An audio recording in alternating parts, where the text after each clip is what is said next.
Mhm. This Internal Revenue Service, yeah.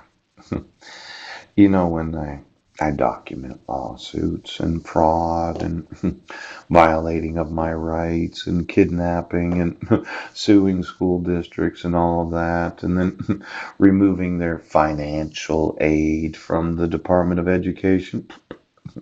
Quite often, the IRS likes to know about these different types of fraud. Now, let's say you're going to cost the nation, right, all of this liability because you don't think that the court record does actually have to show whether or not I was there, but it does. You don't have to mark the box, respondent received actual notice of the hearing, but you do. But you can get around that one, Brent. And you can say you do have jurisdiction because you issued so many protection orders. Ooch, ooch, ooch. There doesn't have to be any reasonable notice, even though it's probably like the 10th or 12th protection order that you issued. Yes. As if you could fill out a certain number of forms and there was no obligation to fill out the rest of the forms. You could just arbitrarily do whatever the fuck you want. Poop. Now, I would think that every time that there is a petition, yes, this was a petition, the pet order for protection. Yes, somewhat questionable because their order for protection. Right, right, right. Then there's the petition for the renewal of protection. Why don't you just get me every pet and every petition on every court summary?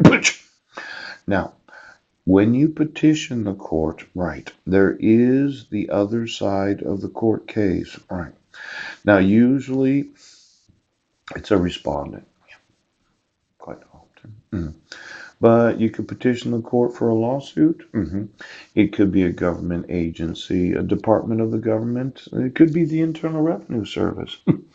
Now, let's say the IRS said, well, we have no liability. And I said, well, I think you do. You're allowing for the state to pay for a teacher that happens to be a fraud. Yes. Where the state allowed for the fraudulent use of the judicial system to take custody of my sons, yes, and obligate me to hundreds of thousands of dollars of expenses, yes, so that I could never have my rights enforced and I would not have custody of my sons. Now, for the state to intentionally pay a fraud as a teacher that, well, let's look at it, IRS. Okay, I know that you're one of these government departments or agencies, depending on how you look at yourself. Let's say it's Paul C. Budnick, right, the citizen, that sues the Internal Revenue Service for not obligating each and every state of the United States to enforce the laws because it affects the tax revenue of the United States or it affects how the taxes are spent when I sue each and every fucking state of the United States.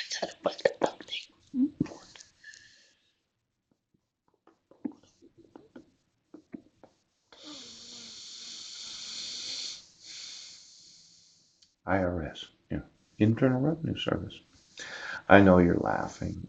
You'd say there's no possible way I could sue the IRS for allowing for the defrauding of the United States of America, the use of taxes, yes, for what was, well, kind of agreed upon in Congress, yeah. Passed into law known as a budget. Yes, yes, yes. Now, I know as the IRS, your job was to collect the taxes or to make sure to protect the taxes of the United States government. Now, the government is the controlling interest in how a lot of this money is spent, but it's the U.S. Treasury that receives the actual services of the Internal Revenue Service. Yeah. And each and every employee of the IRS that has any knowledge of the use of forgeries, right, fraud, yes, is not personally liable to make sure that the United States Treasury not only receives the taxation of the citizens, yes, but it protects how those taxes are spent. Now, when I sue every school district for the triple damages, okay, triple damages, of allowing for Brennan to retaliate against me and file a 2-count criminal complaint because they're employing a fraud, yes, that may or may not be my wife, depending on the actual individual. Yes. There's no possible way that the Internal Revenue Service couldn't be personally liable as a fucking department of the United States government for not protecting the taxation of the population. Yes, and not protecting how the government spends the taxation. Now, I know every year you get these tax returns. Yes. And you like to make sure that the taxpayers pay their taxes, and sometimes you send them a little notice in the mail. Oh, excuse me, you underpaid your taxes. But I'm that citizen that's going to sue for the taxation of each and every state because of their refusal to defend the Constitution, National Guard. And you're going to sit there as the IRS, approximately what, 25 to 50,000 employees? Yeah, doing nothing because tax season's over? Yes. And you have no idea what I'm talking about. There's no possible way that you're personally liable as a triple damages IRS. Now, let's say you're collecting in taxes approximately $3 trillion a year. And a lot of that was going to be spent on the expenditures of the United States federal government? Yes. And every year they propose a budget and it gets passed and it pays for the various government services throughout the nation. And then I step in and I sue you for the triple damages of not only, well, it could be $1 trillion day when you really think about it. Yes. Because I know triple damages. If I could just get $333 billion worth of lawsuits out of the forgery and the fraud, yes, there's a possibility, right, that it's been a while since I mentioned $1 trillion, hasn't it? Yes, it is.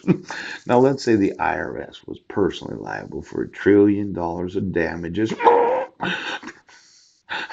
Would that affect?